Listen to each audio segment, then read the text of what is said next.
relacionados a la segunda unidad. Recuerden que la primera trataba sobre aspectos más bien, no podemos ser súper generales, pero claro, eran como más misceláneos respecto de las vides, mientras que lo que toca abordar ahora, en esta segunda unidad, son temas ya más específicos y asociados al manejo específico de uva o vides para la producción de uva de mesa, para la producción de uva para vinificación.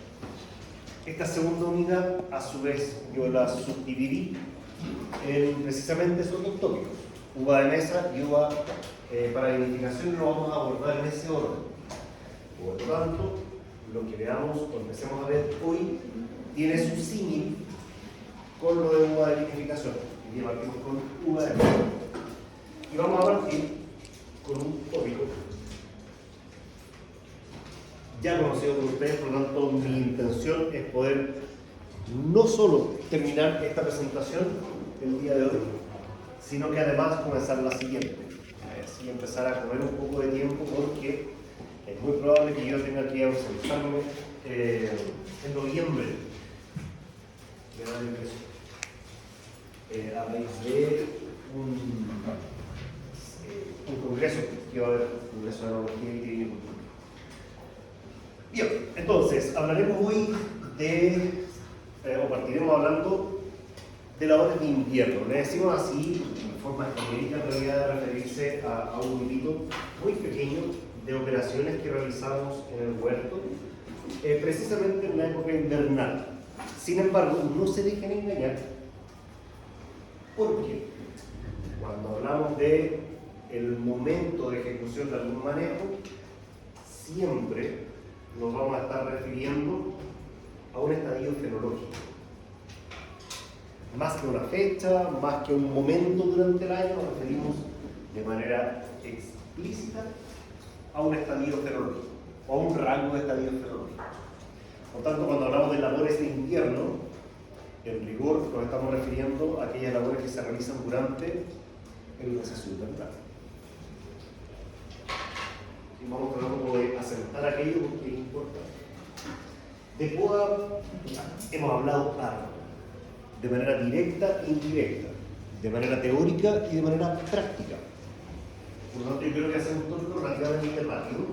No obstante, ya que tenemos que ir contextualizando esto y dando un poco más de materia y consistencia, tengo una pregunta también, medio miscelánea en todo caso. Estamos hablando de uva de mesa. ¿Qué es lo que debiésemos pensar como objetivo? ¿Qué es lo que estamos buscando con los manejos que vamos a ejecutar? ¿Cuál es la meta final? El contexto de la uva de mesa. ¿Cómo tiene que ser la uva? ¿Exportar la producción o no?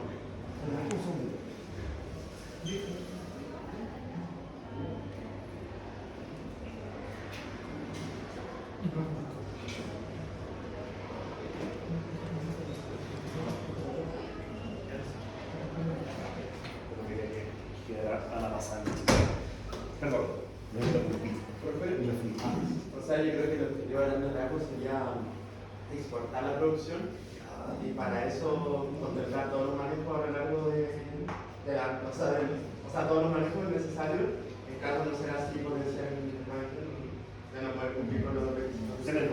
Olvídate la idea de usted en realidad, porque ya, como medida súper extrema, sí, pero el mercado interno no es tan atractivo.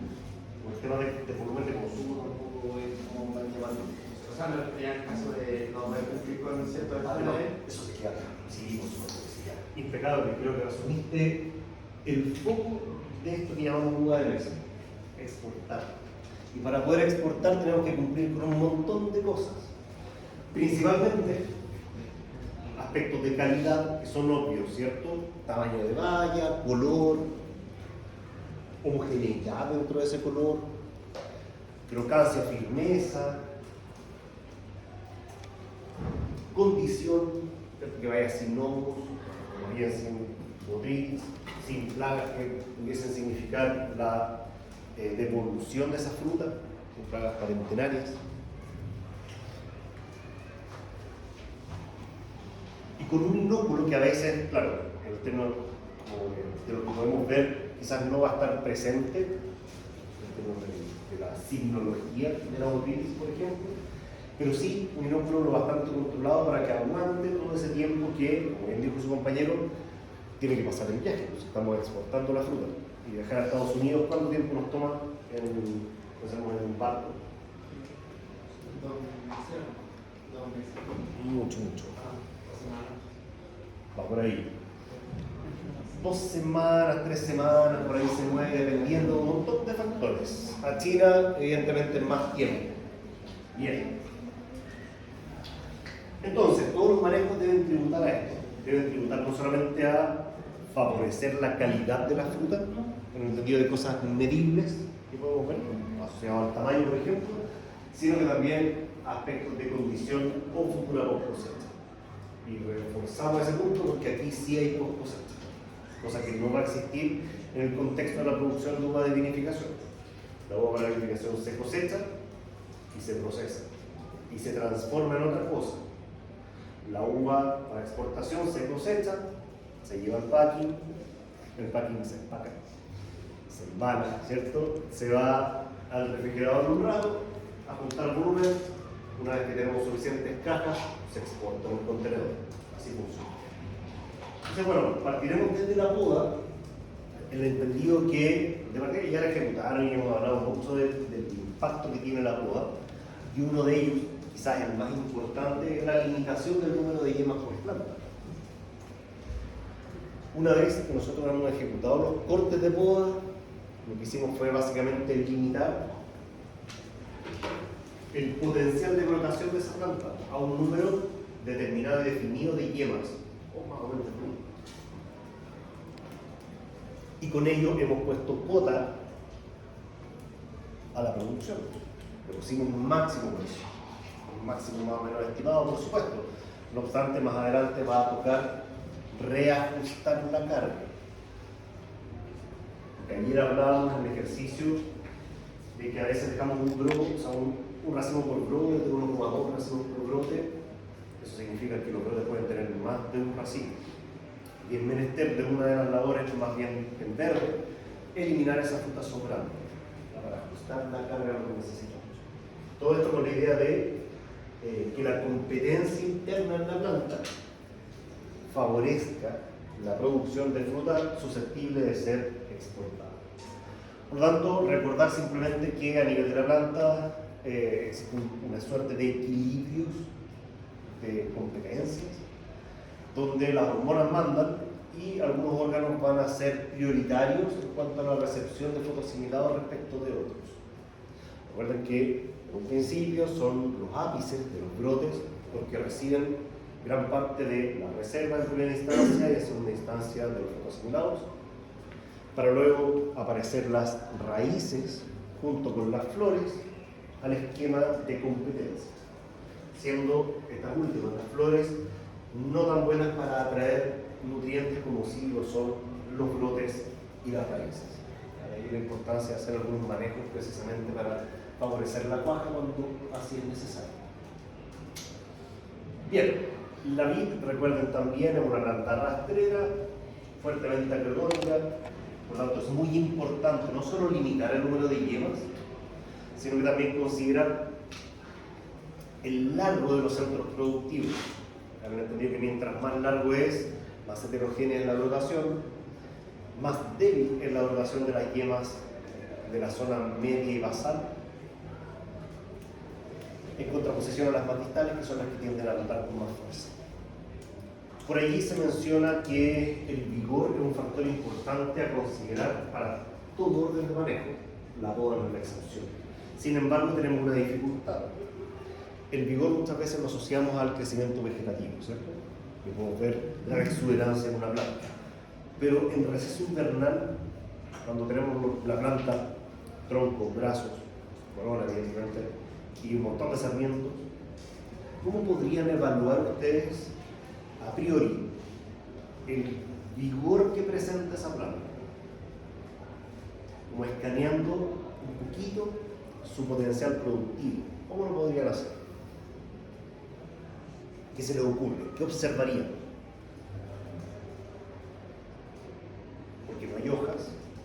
no hay brotes en activo crecimiento, simplemente, insisto, hay sarmientos. Haría una caliplata y miraría raíces. Raíces que no están en activo crecimiento, están.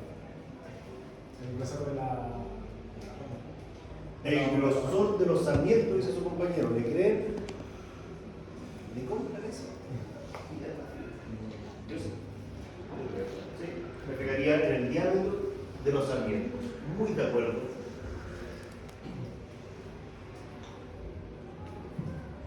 Pero no es lo único. No sé si recuerdan cuando les mostré la primera semana de haber sido, cuando fuimos a ver lo que queda de plantas en pique.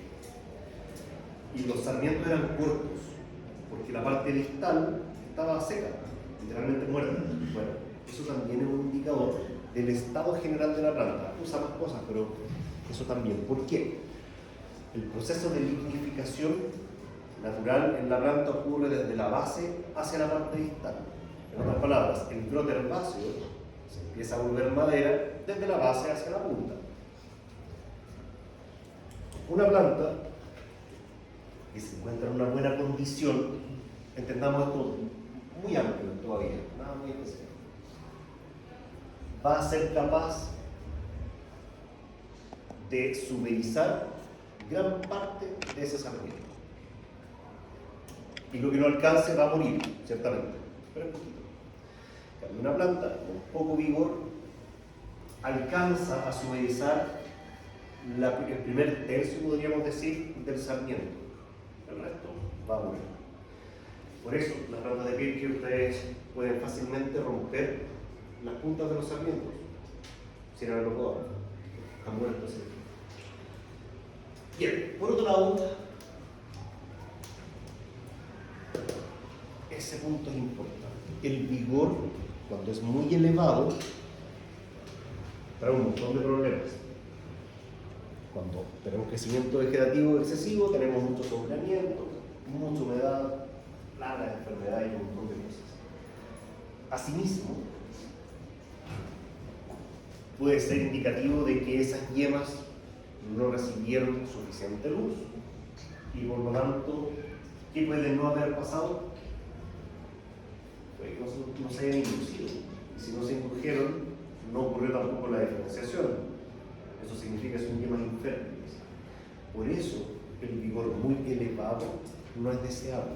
Y al momento de elegir los sarmientos que vamos a dejar, como cargadores, por ejemplo, evitamos dejar material demasiado vigoroso. El punto de abajo también es muy relevante. La planta no es capaz de producir más allá de lo que nosotros la dejemos en el fondo. Una planta de 3x3, una plantación de 3x3, ocupa un área de ¿cuántos metros cuadrados? 9, ¿no es cierto? Es su espacio. Son 9 metros cuadrados en los que la planta debe producir X kilos.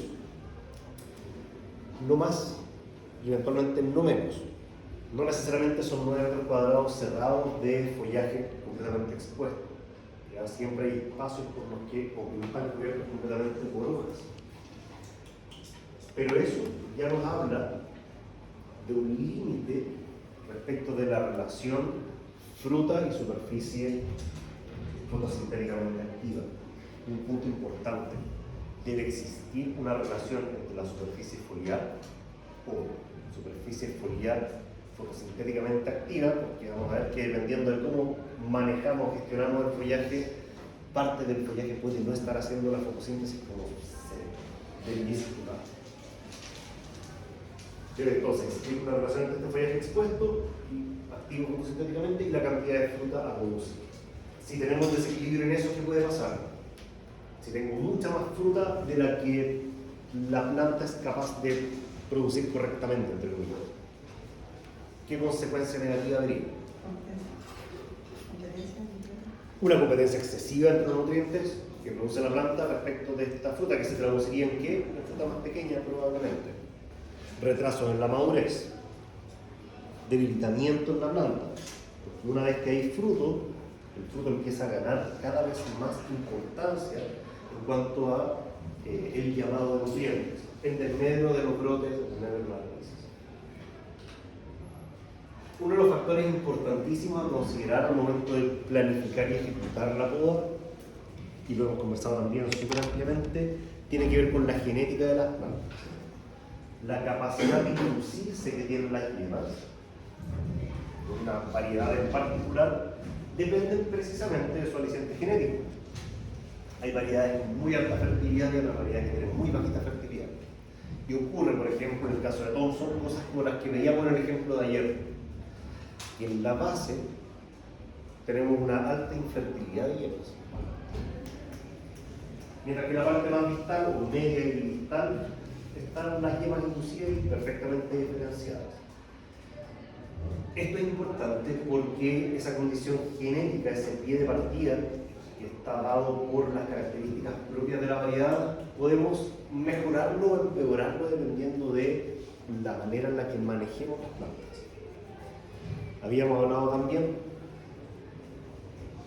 del impacto que tienen las giberelinas, por ejemplo, en la capacidad de las yemas de inducirse y luego diferenciarse. Vimos que en general las giberelinas tienen un efecto negativo en la inducción y diferenciación. Lamentablemente tenemos que hacer uso bastante intensivo de esta hormona para poder hacer crecer la fruta que no tiene semilla. Por tanto, sí tenemos que hacer aplicaciones. Y este efecto de mala inducción basal propio de las variedades, o de algunas variedades, va a verse magnificado.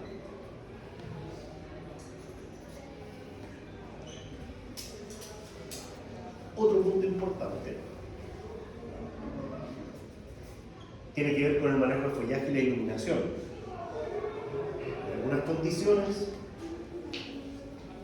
veremos que, si bien es cierto, algunas variedades presentan una inducción regular de sus yemas basales, si manejamos el follaje de una manera lo suficientemente ventilada e iluminada, probablemente podríamos lidiar bien con eso. Pero por el contrario, si tenemos emboscamiento en la canopia o follaje, como lo quieran llamar, lógicamente ese problema empeora. Y si empeora significa que tenemos que dejar cargadores más largos. Si dejamos cargadores más largos, más heterogéneas la plantación, más manejos vamos a tener que realizar más adelante, porque todos esos brotes infértiles no están haciendo nada, en realidad solo hacen fotosíntesis para alimentar la planta ya, que es un fin noble al final del día, pero no es el objetivo productivo. Si tengo mucho crecimiento vegetativo, lo más probable es que eso compita fuertemente con la fruta que está en formación. Y eso retrasa la madurez y dificulta también la obtención de fruta de una calidad que calce con la exportación. Cuando hablamos de plantas débiles o vigorosas, nos fijamos generalmente en cosas medianamente subjetivas que tienen que ver con esto que recién conversamos, cosas que podemos observar a priori al momento de ir a podar. Que la planta presenta sarmientos delgaditos y cortos. ¿Qué es lo que toca ahí? Le vamos a pedir producción a una planta que tiene un mal material. Lo más probable es que no. Lo más probable es que o restringamos fuertemente la cantidad de cargadores que le dejemos, o bien no dejemos ningún cargador y solo dejemos pistones. ¿Para qué? ¿Para qué sacrificar la producción de un año completo? ¿Cuál es la idea? Pensando en que la planta se recupere de lo que la tiene así, quizás la próxima temporada le vamos a pedir fruto. Ya, dejar sin producción una planta es caro. ¿Podemos hacerlo de manera parcial? Sí, es mejor, de acuerdo, pero no siempre se puede. Sin embargo, en el otro caso, el caso completamente opuesto, donde tenemos un exceso de vigor, es un problema también, por varios motivos. El exceso de vigor impacta en la competencia entre plantas. Y eso es algo que tenemos que evitar. Por eso establecemos marcos de plantación que asumimos que permiten que la planta se desarrolle en un área suficiente y que no sobre la planta que está al lado. Pero, sea por condiciones de cultivo o bien por condiciones de manejo, a veces ocurre que la parte vegetativa se sobreexpresa. En ese caso, ¿qué podríamos hacer? Probablemente dejar más carga frutal. Eso suele funcionar bien hasta cierto punto, junto con un montón de otros manejos que podríamos hacer. Aquí voy con esto, que el potencial productivo de las plantas varía respecto de su estado relativo, en cuanto a su vigor, por ejemplo. Otro factor relevante es la edad, y esto lo hemos repetido varias veces, la edad no cronológica necesariamente, sino que más bien la edad en términos de qué tan envejecida está la planta producto de las podas sucesivas. ¿Cuándo decimos que una planta está envejecida? ¿A qué le llamamos una planta envejecida?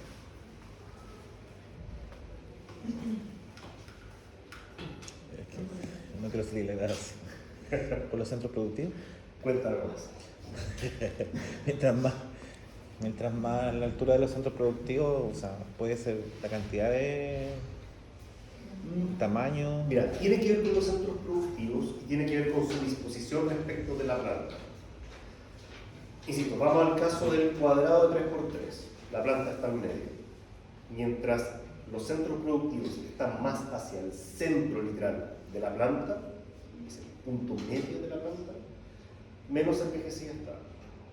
Mientras más viejita productivamente estamos hablando, la planta está produciendo los centros productivos cada vez más lejos del centro. Y eso es un problema. ¿Por qué? No solo porque está desaprovechando espacio, la parte central de la planta, sino porque empieza a trasladarse una planta con otra. Y cuando tenemos traslado de follaje, ¿qué pasa? Uno sale beneficiado y el otro no. En muchos sentidos, solo desde la fotosíntesis. Por lo tanto, claro, lidiar con el envejecimiento es propio de cualquier cultivo frutal, pero especialmente importante en las vides, que tienden a envejecer rápido. ¿Por qué? Porque es una planta rastrera, que además es súper agrotónica, entonces todo lo que brota busca alejarse del centro de la planta. Nuestra lucha constante es volver. Por eso siempre tratamos de dejar material de reemplazo, para poder eliminar todo lo distal y quedarme siempre más atrás, sin tener que estar haciendo unos cortes brutales en los brazos. Amputar brazos en un parrón español, por ejemplo. No solo un cacho, tedioso, fome, delicado, los alambres, evitamos cortarlos, problemas siempre, sino que la herida es muy grande. Ustedes bien saben que cuando se forma una herida en la planta, la forma que tiene la planta no solo es lidiar con eso, no solo es taponear los haces conductores que están expuestos a la atmósfera, sino que empieza a desecar eso, ese herida, como un cono de desecación hacia adentro de la planta, afectando eventualmente la vascularización del resto de las estructuras productivas de la planta. Evitamos hacerlo.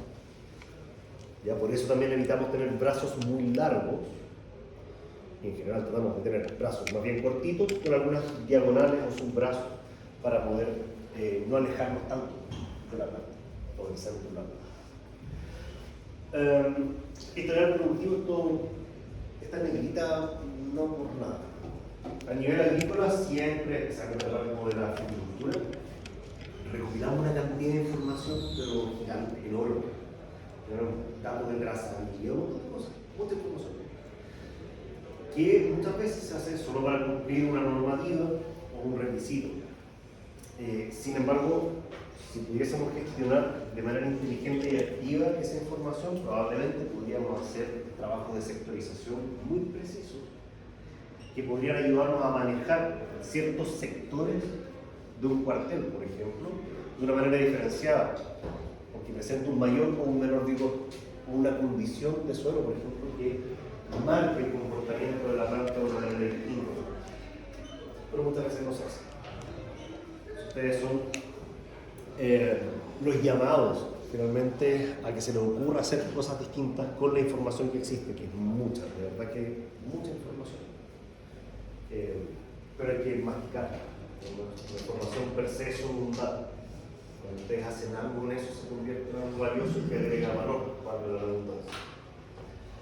En términos generales de la poda, ya lo hicieron, entonces es como relativamente rápida esta pasada, pero no olvidemos que el material donde se va a producir la fruta, o más bien, el material que sostiene las yemas que van a traer el brote que trae el racimo, debe tener un vigor que llamaremos intermedio. Y ese vigor intermedio, normalmente asumiremos que está asociado al diámetro, va entre 8 a 20 milímetros como máximo, ¿no? Más de 20 porque es un exceso. Preferimos entonces vigores medios. Si no tenemos elementos de ese tipo, habla de una planta desvigorizada, por lo tanto no le vamos a pedir carga probablemente, o vamos a disminuir ese requerimiento de carga y estaremos pitones simplemente. El exceso de vigor, como les decía, también es un problema. Ya tenemos a veces sarmientos súper gruesos, súper llamativos, que parecen como un tronco, no son muy buenos producibles. Muchas veces la capacidad que tuvieron esas yemas de inducirse es relativamente bajita. Otra cosa, y no está escrito en la presentación, cuando vamos a escoger los sarmientos que quedan para producir, lo preferible, ojo, lo preferible es que ese sarmiento provenga o de un pitón o de un cargador de la temporada anterior. ¿Sí? Material productivo idealmente que no provenga de chupones. ¿Por qué? Porque no sé, en realidad no tengo cómo asegurar la calidad de las yemas de ese chupón. Pero sí tengo cómo asegurarme más o menos de la calidad de las yemas que vienen de que están en un sarmiento que proviene de un pitón o un cargador. Eso como criterio, tenganlo en cuenta porque es importante.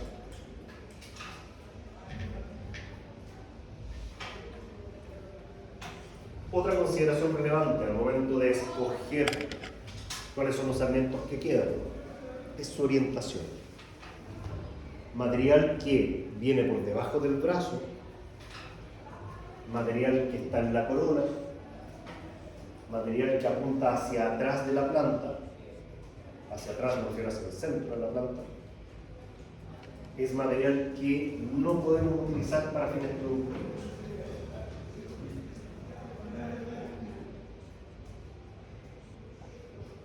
¿Se acuerdan que ayer hablaba de los cuadrantes? Tenemos la planta, creo que tengo algo al final de la presentación, así que tenemos la planta con sus 4 bracitos, esos son los cargadores que nosotros definimos, y esos cargadores, cuando nosotros hacemos la poda, no quedan horizontales, normalmente quedan medio hacia arriba. Por tanto, cada vez que nosotros podamos, utilizando cargadores como centros productivos, justo después de la poda viene la amarra, que en el fondo consiste en agarrar este material que está orientado hacia cualquier lado y reorientarlo, amarrándolo a la parrilla. En el fondo es este entramado de alambres que forma el pan. De ese modo logramos orientar, evitando, por ejemplo, que un cargador quede encima de otro. Lo podemos distanciar. Por otro lado, cuando podamos, especialmente utilizando cargadores como centros productivos, la recomendación siempre es dejar pitones de reemplazo. Y un pitón, si va a conformar un reemplazo de material, una forma de rejuvenecer activamente la planta, no puede estar después del cargador, tiene que estar antes, en el sentido de que es hacia afuera y hacia adentro, ¿cierto? Por eso está primero el pitón y luego el cargador, no al revés.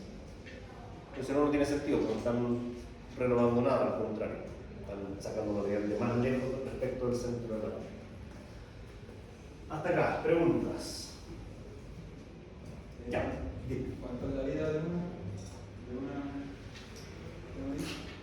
vida productiva, dices tú, mucha. En el contexto de la uva de mesa, en la realidad, duran como 20 años los viñedos, pero podrían durar más, fácilmente.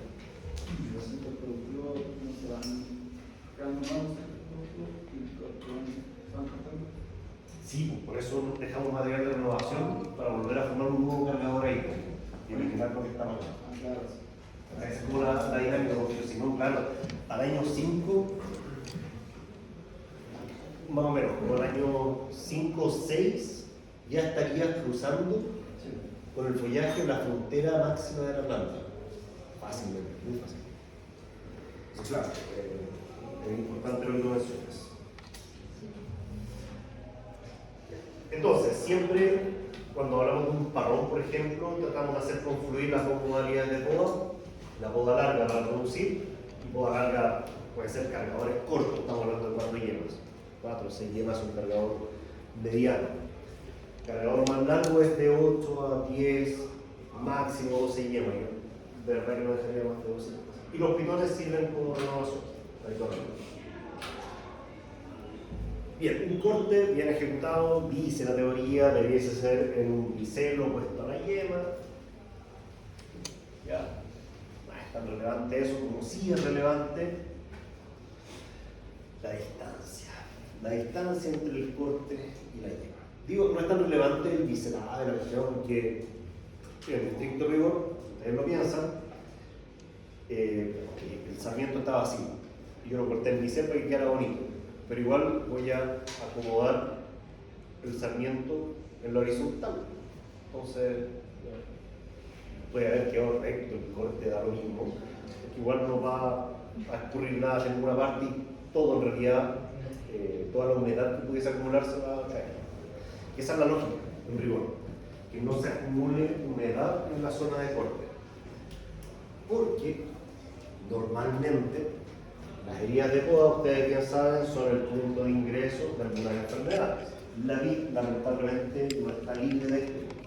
Existe algo que se llama enfermedad de la madera, que es un complejo de hongos que se mete precisamente por la herida que hacemos en la poda y coloniza los haces vasculares. Entonces empieza a necrosar la vascularización del tejido suberizado.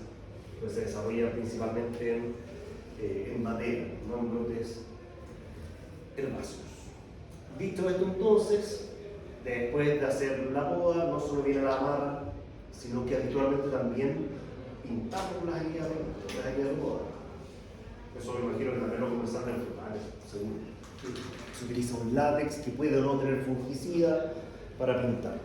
Entonces ocurre una protección por efecto mecánico simplemente de tapar, cubrir el posible ingreso de algún patógeno.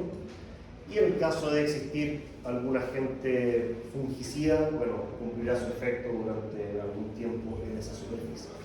Si no quiero aplicarlo, podría no hacerlo. Es súper recomendable pintar o proteger las heridas de alguna forma. Si no quiero pintar, puedo asperjar algunos productos orgánicos con la idea de prevenir también el ingreso de estas enfermedades. Nosotros usamos el pique, ¿cómo se llama el producto?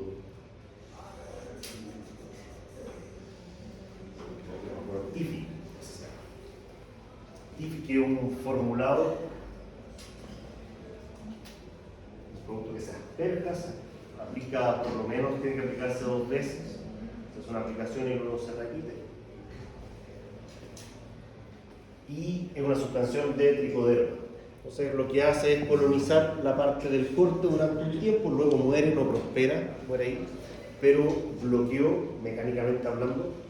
Y no solo eso, sino que también significa una competencia para que ingrese una enfermedad. Lo que les decía yo, el mayor error que podríamos cometer al ejecutar la poda, independiente del material que vayamos a eliminar, es realizar cortes muy al ras. Ya por esto del cono de secación que hablamos, que es tan importante entenderlo como mecánica de cicatrización. Ese corte está muy al ras porque cuando esto deseque, va a desecar así, y va a afectar, no va a matar necesariamente la yema, pero sí va a afectar la vascularización de este brote. futuro brote, que va a limitar la cantidad de tejido vivo que conecta ese brote nuevo con la planta. Esto de dejar como largo el palito, el resto de sarmiento en el fondo, no es tan relevante. De hecho, a veces lo hacemos a propósito porque necesitamos esa puntita para poder amarrar el sarmiento en el alambre. Lo podemos hacer, sí. No es tan grave en el fondo. Finalmente, una vez hemos definido cuántas yemas teníamos que dejar, en cuántos cargadores por planta, cuántos por cuadrante, etcétera, etcétera, etcétera, y ejecutamos los cortes. Como decía, bien la amarra, y la gracia es disponer los centros productivos de manera homogénea en el espacio que le corresponde a la planta. Imaginando, y esta es la parte que es un poquito más compleja, imaginando cómo va a ser el desarrollo y desempeño posterior de esos brotes. ¿Ya? Porque hay que tener una mirada súper proyectiva respecto de cómo vamos a posicionar los sarmientos. Hay lugares donde, de alguna manera, entre comillas, peinan la planta. Todos los sarmientos apuntan hacia un lado, cubren un ángulo. Con el otro brazo, y así, se va moviendo una especie de remolino. En el papel funciona, en la práctica es más difícil. No dura mucho tiempo ese nivel de organización. Ya hicimos la poda, pintamos o no las heridas de poda, amarramos, ¿qué es lo que toca? Mecanización en qué cosa. Para podar, piensa en el sistema de conducción, como en un entramado de madera con alambre. La mecanización está súper limitada en el sistema de conducción de barro. Ustedes me dicen el Open Game, misma historia, también se tuvo a mano. Puedes mecanizar otras cositas en el Open Game. Bueno, una cosa muy importante es deshacernos de todos los sarmientos que quedaron en el suelo. De lo contrario, lo más probable es que tengamos una infestación rápida y bastante agresiva de un insecto, no sé si lo conocen, el escolito. ¿No? Bueno, no me sentí está ahí, en la parte cuadrada. Chiquitito. ¿Lo ubican? No, tampoco. Bueno. Si pongo esa fotografía tampoco. Bueno. Es un insecto, un escarabajo, cuya larva se alimenta muy rápidamente de madera que esté no necesariamente muerta, pero sí en vías de. Es decir, a plantas sanas muy probablemente no va a atacar, salvo que sea muy alta la infestación. El problema es que en plantas con algún nivel de enfermedad o con material muerto, claro que sí. De más, sí, seguro, el material muerto de las plantas, seguro que hay. Pero lo vieron vivos, las larvas o los bollitos. Para que puede haber sido los bollitos. Puede ser las fecas, seguro que quieran. Y estos mismos bichos muertos. Lo más probable es que el pil que tengamos que desplantar, tenemos que sacar. ¿No es ese? ¿No? ¿Nada que ver? ¿Este otro? No, pues esto es el ciclo de filoxera. Ah, de filo. No, esto es menos dañino en ese sentido. Bueno, ¿y qué se le ocurre? ¿Qué podríamos hacer para deshacernos de todos estos sarmientos que quedaron en el piso del huerto?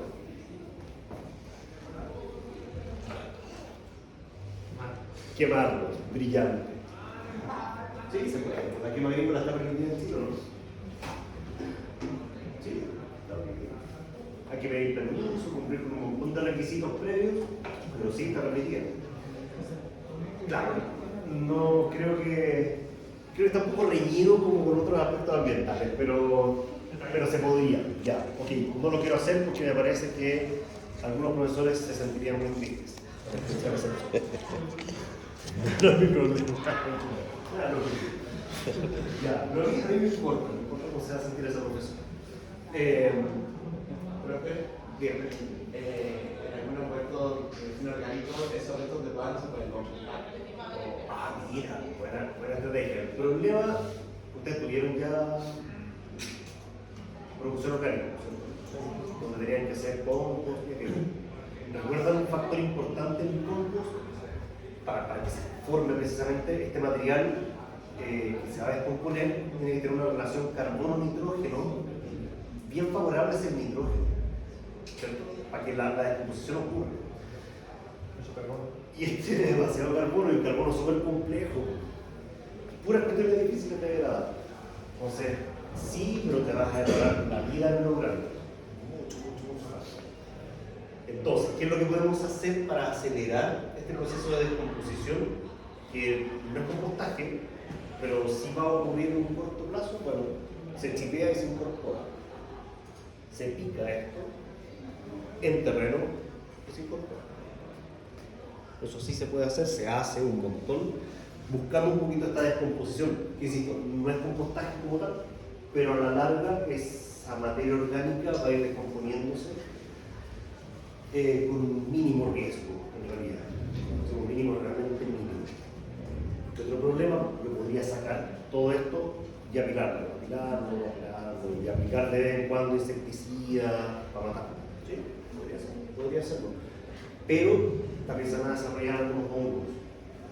Entonces van a estar incrementando el inóculo de esos hongos en el ambiente cuando ustedes vuelvan a podar. Va a haber problemas. ¿Dónde y el índice de Rabas?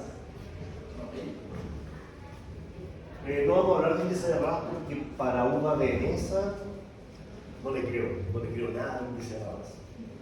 Debo decir.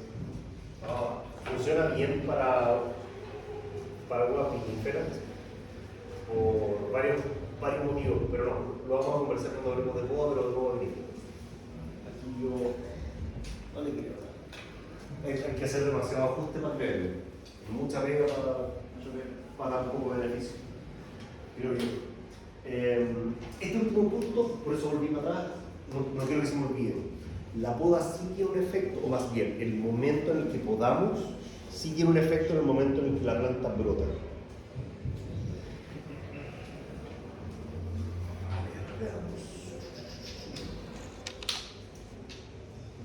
Dijimos que la poda la enfrentábamos en un estadio fenológico. ¿Cuál?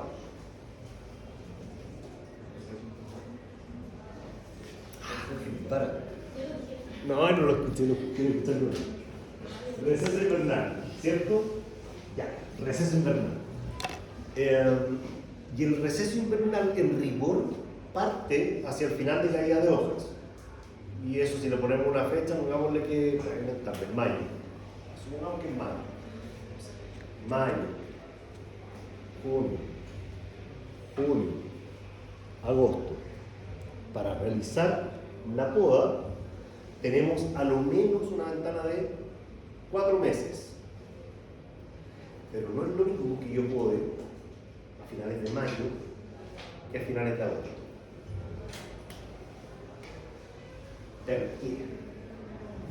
¿Por qué si yo puedo más temprano, la planta tiende a salir del receso también más temprano? ¿Qué creen ustedes que pasa eso? No es gigante el cambio, no son meses de diferencia, puede ser 2 semanas.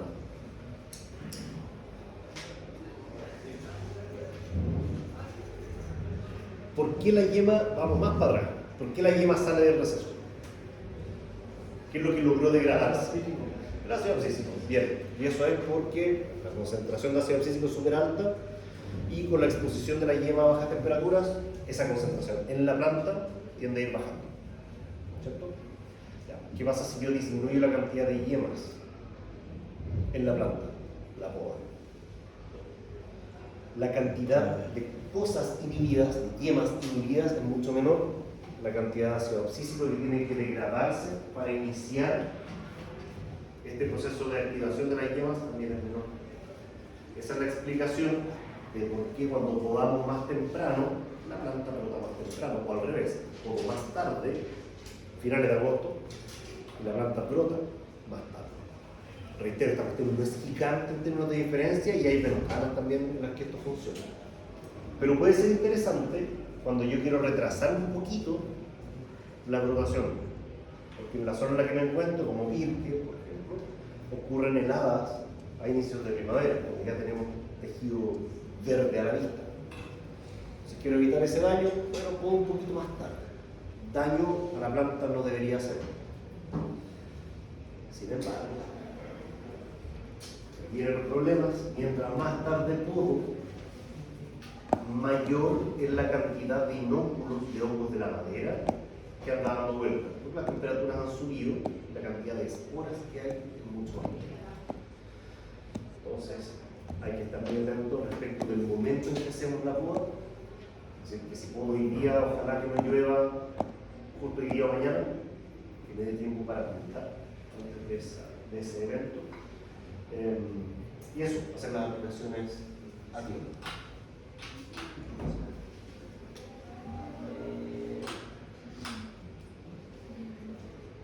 Ya, esto solamente para reforzar lo que conversamos en el práctico de ayer. Cuando hablamos de los cuadrantes, nos referimos a estas 4 secciones de la planta en las que vamos a organizar el material productivo. Sin embargo, dentro de lo que entendemos como barrón español, habitualmente la planta es así, 4 brazos, pero podría darse que solo formemos con 2 brazos. También puede ser, también un sistema de barrón, esto funciona bien en una condición más bien subtropical, podríamos decir, más al norte, en Copiapó, todavía recuerdo un par de productores que tienen un poco de vides de mesa en este sistema, y un parrón de 2 brazos. Pero funciona exactamente igual, no hay diferencia.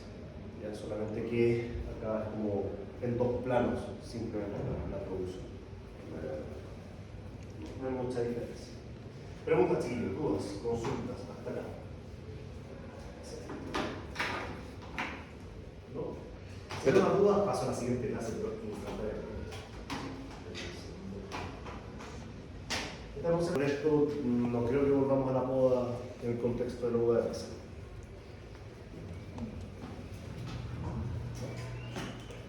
Un tópico facilito cuando ya tenemos todo el background de lo que hemos hecho en el semestre. Vamos con lo más complejo. Vamos a hablar de labores, ahí dice de primavera, no se confundan, porque de nuevo cuando hablamos del momento de la ejecución de una labor, no nos referimos a una fecha, a un mes, sino que en realidad estamos hablando de un estadio fenológico, ¿ya? Que puede variar harto de una región a otra. Entonces estas labores primaverales o manejo en verde, también, al igual que en el caso de la poda, la vamos a realizar buscando que tributen a la consecución de este objetivo de poder producir una fruta que sea susceptible de ser exportada. ¿Ya? Dentro de las que vamos a hablar, probablemente vamos a llegar hasta el desbrote, la nutrición que vamos a llegar hasta ahí. Pero, sea como fuere, una de las cosas importantes que debemos considerar es que la manera en la que nosotros estamos tratando la vid a nivel productivo no es la forma que más le acomoda a la planta. Porque de partida la planta es rastrera. En segundo lugar, acrotónica. En tercer lugar, una cantidad de yemas absurdas que da naturalmente. Por tanto, sus brotes en rigor, el rigor de sus brotes está dividido en una mayor cantidad de estas unidades. Dicho esto, entonces, debemos estar lidiando constantemente contra la tendencia de la planta natural a volver a su funcionamiento tradicional. Tal como veíamos recién, dependiendo de dónde nos encontremos, si es una planta en equilibrio, probablemente voy a repetir los manejos de la temporada anterior, no así si la planta está débil o más débil que la temporada anterior. En ese caso tendré que dejarle menos carga o no dejarle carga derechamente, disminuyendo entonces la cantidad de centros productivos que tengo y quizás solo apitonando. Y por el contrario, si tengo una planta con mucho vigor que se comportó muy porfiada en la temporada anterior, porque crecía y crecía en el medio de la fruta, claramente le dejaré más fruta esta vez. Y regularé quizás el riego en algún momento, algunos manejos complementarios. Todo esto buscando ciertamente cierto nivel de equilibrio entre el follaje y la cantidad de fruta producida. Una cosa además es la cantidad de hojas que uno tiene en la planta, y la otra es la calidad de la exposición que tienen esas hojas. Cuando hablamos de una espaldera, no sé si lo recuerdan, pero siempre establecimos que era un plano, que no hay un brote hacia afuera y otro hacia adentro, sino que en realidad están uno al lado del otro, porque el sistema de conducción lo permite. En el parrón suele ocurrir que el follaje se sombrea más, entonces tenemos un crecimiento de un brote sobre otro. ¿Y eso qué significa? ¿Qué significa más sombra en la planta? Es decir, una canopia o follaje más denso.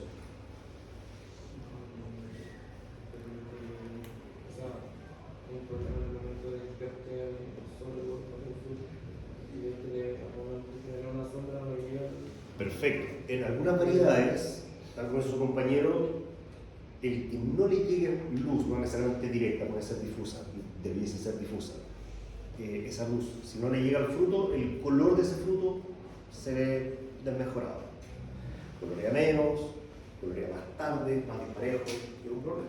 Ya, ¿qué más? Y la disminución de la capacidad fotosintética propia de la planta, ¿no? O sea, si más suplemento. ¿Ya? Pero piensa en esto como en capas. Tienes una capa arriba que está recibiendo toda la luz. Tienes otra capita que está justo debajo que recibe como un 30% de luz. Y tienes otra capa más abajo, por ejemplo, que recibe nada.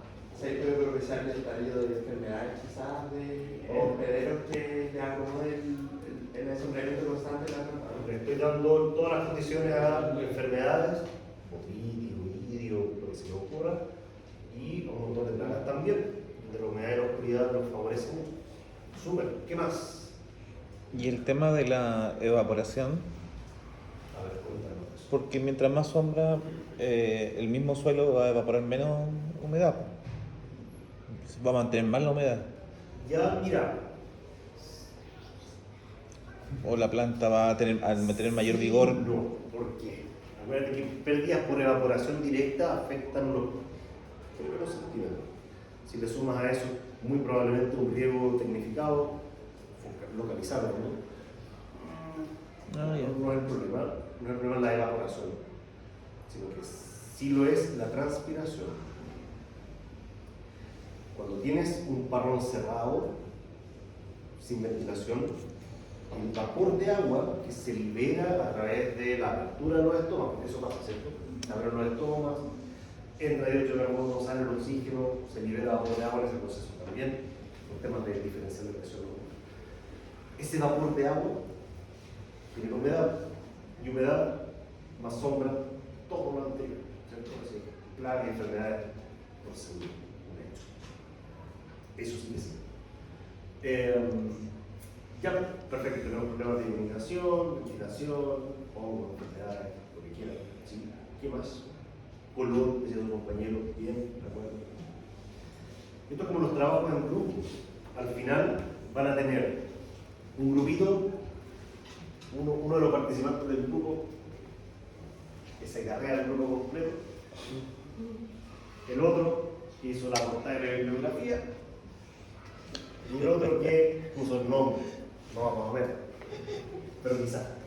Entonces, claro, ocurre una especie como de, entre comillas, parasitismo dentro de los mismos órganos de la planta. Las hojas son fábricas de azúcar, esa es su pega. Y si no les llega luz, no pueden hacer nada. Y la planta naturalmente las va a botar, pero se demora un montón en hacerlo. Mucho rato.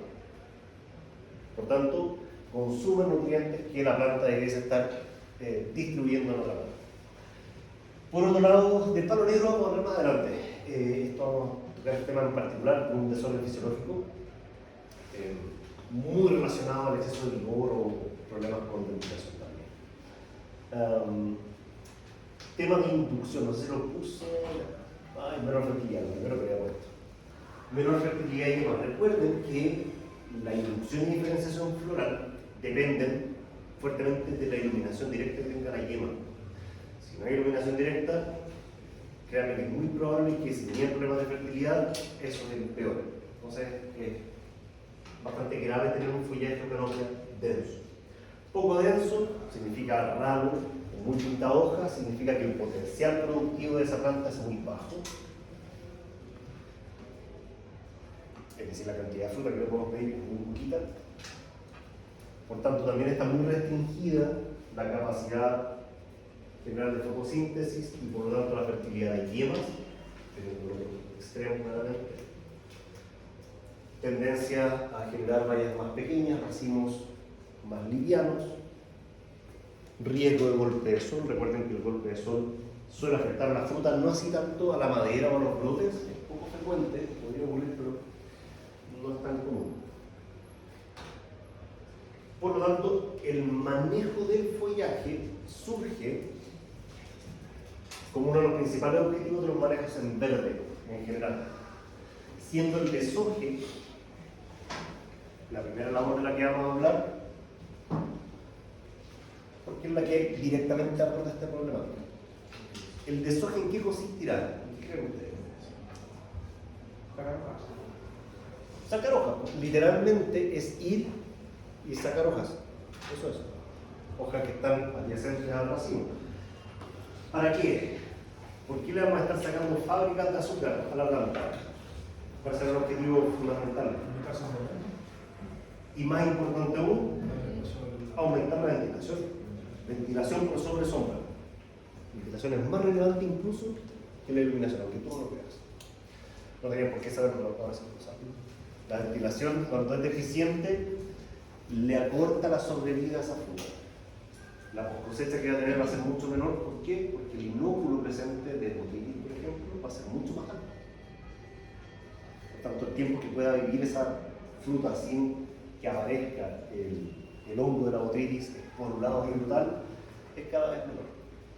Entonces, el principal objetivo es, a través de la eliminación de hojas, aumentar la ventilación, aumentar la iluminación, disminuir el riesgo, esto ya como tercer puntito, disminuir el riesgo del racer. ¿Saben lo que es el racer? ¿El racetero? ¿Sí? ¿Cómo lo podrían definir en fácil? Si es un sobrino chiquito.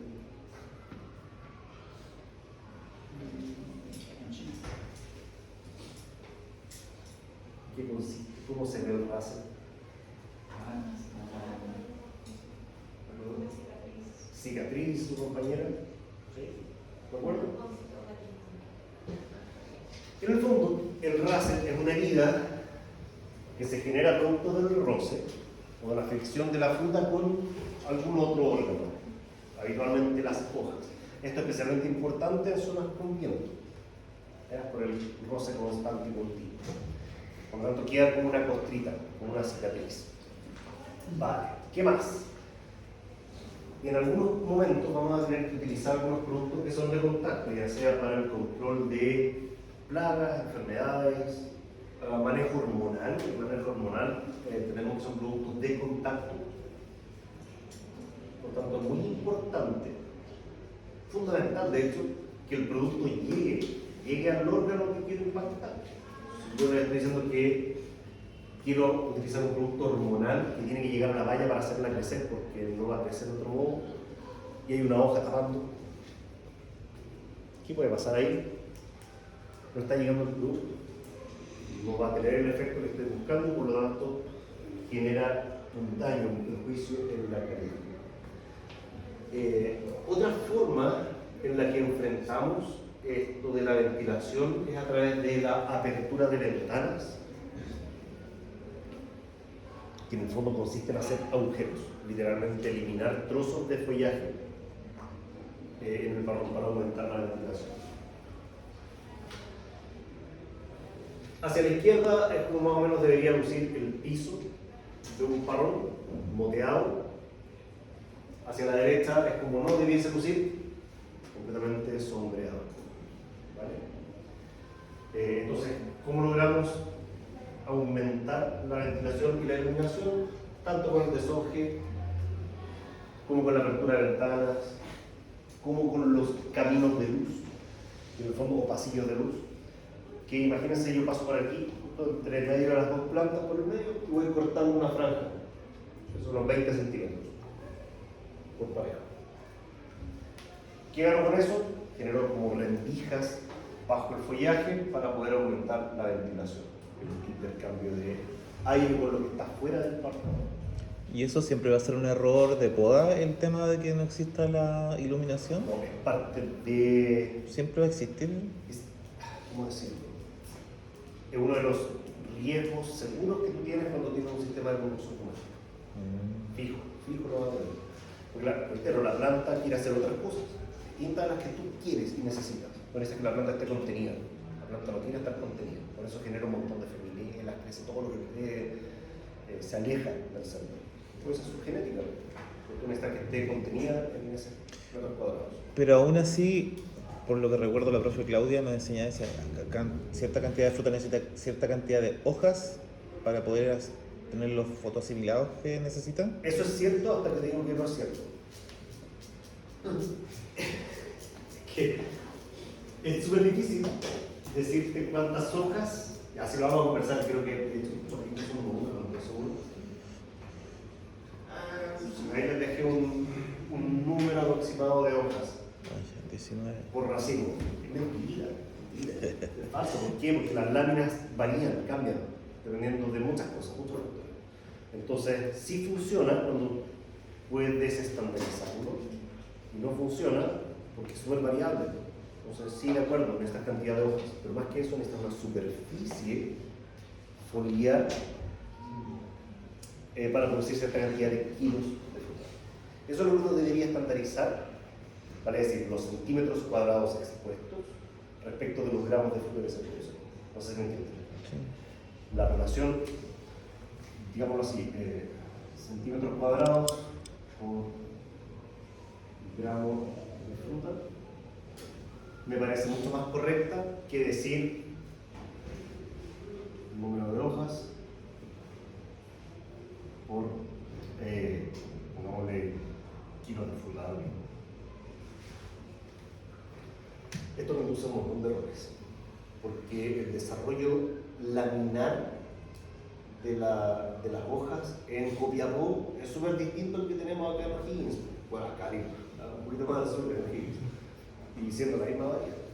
Y también por el factor que buscamos mayor gramaje en las vallas, ¿puede también influir eso? Porque es el ideal de la verde, ¿o no? En cierta forma, ¿o no? Una de las características que tiene que tener para exportación. Sí, pues necesitamos una valla grande y pesada, pero en ambos, teniendo en cuenta eso, sí necesito que lo que necesitamos es poder cuadrarnos con eso, con esta relación. De allí la importancia de que esto esté así y no así. Acá tú me vas a decir, pero no hay nada de luz que pase, genial, tenemos 100% de interceptación solar. ¿A qué costo? Al costo de una altísima cantidad de humedad en este sector y un montón de hojas parásitas que se van a demorar 2 meses en que la planta entienda que tiene que botar eso. Después de haber etiolado un montón los brotes para poder plantarlos igual, porque esa es su pega. Le costó hacer ese brotecito, ¿por qué lo va a botar? Entonces, en cuanto a relación, a mí me parece más confiable, es difícil medir superficie foliar, pero es más confiable esto que el número de hojas directamente. Insisto, en el caso de la vida funciona así, porque el tamaño de la lámina, los cerezos, el tamaño de la lámina no varía tanto de una condición y de otra, o de una variedad a otra, más o menos similares. Entonces, claro, funciona, pero no sé. ¿Sí? No sé si satisfice tu... Sí. Excelente. Ya, Gracias. volviendo a este mismo manejo de la apertura de ventanas, caminos de luz, de sojes o lo que sea. ¿En qué momento creen ustedes, momento igual está bien cronológico, en qué momento debiésemos hacer esto?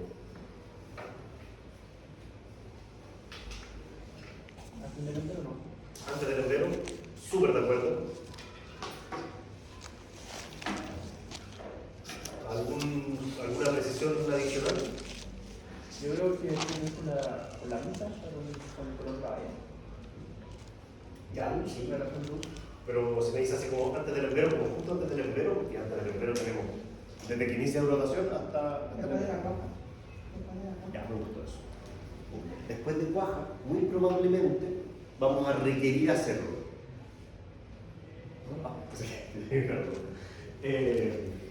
Claro, ahora, es probable que tengamos que hacerlo más de una vez, dependiendo del caso, sí. No es deseable, pero podría ser. Una iluminación temprana de racimos y por eso difusa temprana favorece la acumulación de antocianos más tarde. Así que sí, claro, tiene razón. Pero me voy a otro caso, más extremo, para que lo guarden también en el bolsillo y después lo saquen cuando hablemos de uva vinícola. Si a mí se me ocurre hacer un desorde agresivo en prefloración, floración, ¿qué consecuencia directa creen ustedes que va a tener en esa condición? Es casi una pregunta de prueba la que acabo de tirar. Perder la translocación de los genes. Ya, ok, va a perder, restringir la capacidad fotosintética. Perfecto. Luego, ¿qué consecuencia tiene eso en ese momento? Y el cierto en el momento de floración, los no éxitos de Exactamente. Recuerden que durante la floración ocurre el primer pic de crecimiento de raíces, donde se alcanza la mayor tasa de desarrollo de raíces. Entonces ya no solo está compitiendo la flor, pobremente, con los ápices, sino que además se suman de manera muy fuerte las raíces. Entonces tienen dos competidores contra las flores. Entonces más encima restringen la cantidad de fotosimilados que están produciendo, las flores salen perdiendo aún más. ¿Entienden? Entonces van a tener un muy bajo éxito en la cuaja. En general no tomamos esa medida para el caso de la uva de mesa. Podría ser una medida interesante quizás en la uva vinícola cuando tenemos mucha compactación, los hacemos muy alejados. Pero lo vamos a abordar en su momento como sea leído. Preguntas hasta acá, chicos. Dudas, inquietudes.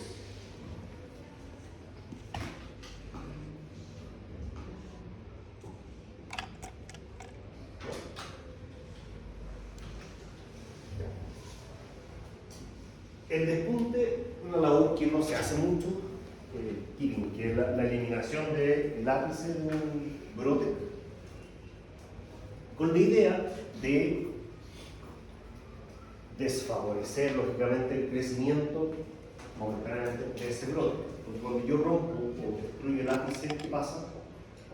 ¿Qué pasa inmediatamente? Bueno, no tan inmediato, pero en el corto plazo, en una vid, ¿qué es lo que debería ocurrir? ¿Qué brota? ¿Qué yema brota? Laterales. Las laterales, ¿cierto? Salen las feminelas provenientes de yemas prontas. ¿Sí? Ya, pero ¿por qué yo querría, es como pegarse un balazo en los pies, por qué yo querría generar más brotes que van a generar más problemas de sombreamiento, más problemas de ventilación? ¿Por qué yo querría eliminar el ápice? Para favorecer probablemente el desarrollo de la floración cuaja. En una condición de alto vigor, la eliminación de los ápices acaba con uno de golpe, acaba con uno de los competidores. Entonces ya lo está distribuyendo los nutrientes entre tres órganos distintos, solamente dos, raíces y flores. A consecuencia van a tener, por supuesto, la aparición de feminelas y con ello el brote más tarde, seguro que lo van a tener que hacer, pero de ahí lo otro cortarlo.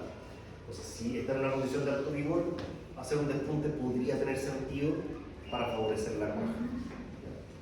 No se hace mucho, se hace de manera bien acotada en realidad, porque es trabajoso, porque hay por los ápices eliminándolos o apartándolos dependiendo del caso. Realmente el apartado de ápices es menos agresivo, genera menos rotación lateral, pero dura menos el efecto. Porque este efecto de eliminar un competidor dura un ratito nomás, o algunos días, porque inmediatamente las yemas prontas empiezan a brotar. Por eso le implica a la planta un retraso en la generación de brotes, y por tanto favorece las flores. Y necesariamente vamos a tener que hablar del desbrote. Desbrote como labor de eliminación de brotes, no me digan. Sí, todas las labores tienen como esto de ser bastante intuitiva respecto al brote. Durante el desbrote, lo que vamos a hacer es la eliminación criteriosa de ciertos brotes en la planta. Se eliminan prácticamente todos los tumores, es decir, todo brote adventicio que aparezca en la planta se elimina, todos los brotes que salen de los brazos, por ejemplo, por la parte de abajo del brazo también se eliminan. Se eliminan una buena proporción de brotes infértiles en los cargadores. Porque recuerdan ese brote infértil en realidad, si se recuerdan el ejemplo de ayer, serán 4 yemas infértiles, ¿verdad? Son 4 brotes basales infértiles. ¿De qué me sirven? No de mucho, por tanto sacaré probablemente 3, dejaré el más basal para que sirva como renovación y demás. Podría ser. Sin embargo, la eliminación de brotes la podemos empezar a ejecutar siempre y cuando tengamos la inflorescencia a la vista. Ese es el estadio fenológico en el cual nosotros debiésemos plantearnos la idea de hacer un desbrote. ¿Por qué no antes? Si con quema algodonosa ustedes le pasan el dedito y lo eliminan así. Súper fácil. Empieza a aparecer la llenita, fácil de eliminar. ¿Por qué no lo hacemos ahí? Y así favoreceríamos a los brotes que quieran, a los buenos. ¿Por qué no lo hacemos tan temprano? O cuando tenemos puntas verdes ya. ¿Por qué no esperamos a tener unos 20 centímetros, 25 centímetros con la inflorescencia visible? Bueno, la planta va a estar feliz que le quites carga si piensa que está brotando a costa de su reserva, ¿no? Cuando la grasita que pero excelente respuesta, mujer, muy bien. Exactamente es eso. Porque antes de ver la inflorescencia, yo no sé si ese brote es efectivamente fértil o no. Y puedo tomar una decisión equivocada. Entonces, bien, muy bien. Y por otro lado, si ocurre un evento de helada, granizo o algo así, más bien de entrada a la primavera, y me destruye una buena parte de los brotes, lógicamente voy a tener que repensar la carga de esa planta. También es mejor esperar, ser un poquito más conservadores, hasta que veamos finalmente la inflorescencia. Ahora, importante entonces ceñirnos a estos criterios que les he comentado. Brotes mal ubicados, punteros, especialmente los infértiles, es un brote puntero, tiene que estar en la parte distal del cargador y agresivo un montón, y lo que está atrás, un poquitito. En ese caso, ustedes debiesen verse en la obligación de eliminarlo completamente, porque de lo contrario, la inhibición de las yemas y brotes más basales va a ser muy elevada y van a perder producción. Brotes infértiles, una buena proporción de brotes infértiles se va. ¿Cómo sabemos que un brote es infértil? Porque no tiene inflorescencia. Así de sencillo. No es más complejo que eso. También vamos a eliminar brotes mellizos. Brotes mellizos significa un par de brotes que salen exactamente del mismo nudo. Por tanto, están en la misma posición. Normalmente son muy similares en vigor, tamaño e incluso producción. Pueden tener la misma cantidad de inflorescencias y aparentemente la misma calidad. ¿Por qué ocurre la aparición de brotes mellizos? Hay varias explicaciones. Una explicación es que haya salido la yema primaria y secundaria al mismo tiempo, podría ocurrir. Otro podría ser que en este nudo, en la temporada anterior, se desarrolló una feminela. Y justo en la unión de la feminela con este sarmiento, el brote original, el brote principal, haya quedado una yemita latente. Entonces tenían la yema latente de ese nudo, este brote, y de la feminela. Entonces salen 2 yemas primarias provenientes de 2 órganos distintos. ¿Se eliminan las dos? No, tienes que dejar uno. Tienes que dejar uno en esta posición. Si los dos son iguales en vigor y en producción, ¿cómo tomamos la decisión? ¿En base a la orientación? ¿En base a la orientación? Están orientados por ningún lado, en el fondo. Porque son exactamente iguales. Pero eso no es lo mismo. El que le caiga peor nomás. Así funciona. Como la asignatura. Ya, entonces, en ese caso, cuando no tenemos un criterio claro para poder definir cuál dejamos o no, el que les tinque, simplemente. Pero normalmente nos fijamos primero que todo en el tamaño y desarrollo, con el vigor, y en la producción, esas dos cositas juntas. Los brotes débiles no siempre los sacamos, se los menciono porque a veces la planta en sí está muy débil y no conviene quitarle lo que pudo alcanzar a hacer brotar. Ya estos brotes débiles eventualmente o son porque la planta está muy mal o porque las yemas primaria y secundaria fenecieron. Y eso es un brote proveniente de la yema tercera. Ya, no quiero pasarme mucho porque me quedan solo 6 minutos. Y me quedan como 16 diapositivas. Estamos justo a la mitad. Pero no alcanza. La próxima semana entonces hablaremos de todo lo que me quedó pendiente de las labores de primavera, que de hecho va a incluir en los tratamientos hormonales. ¿Vale? Vamos a incluir en la próxima sesión aspectos de manejo hormonal en las vides y en defensa, por supuesto, con miras en la producción de uvas sin semillas. ¿Alguna duda, chicos? Consulta hasta acá. ¿Alguna inquietud, algo incompleto, algo que nos deje, no sé, con la duda? Se tiran estas papitas para atrás, aprovechen de la semana. Recuerden que hoy día a las 6, en un ratito más, de hecho,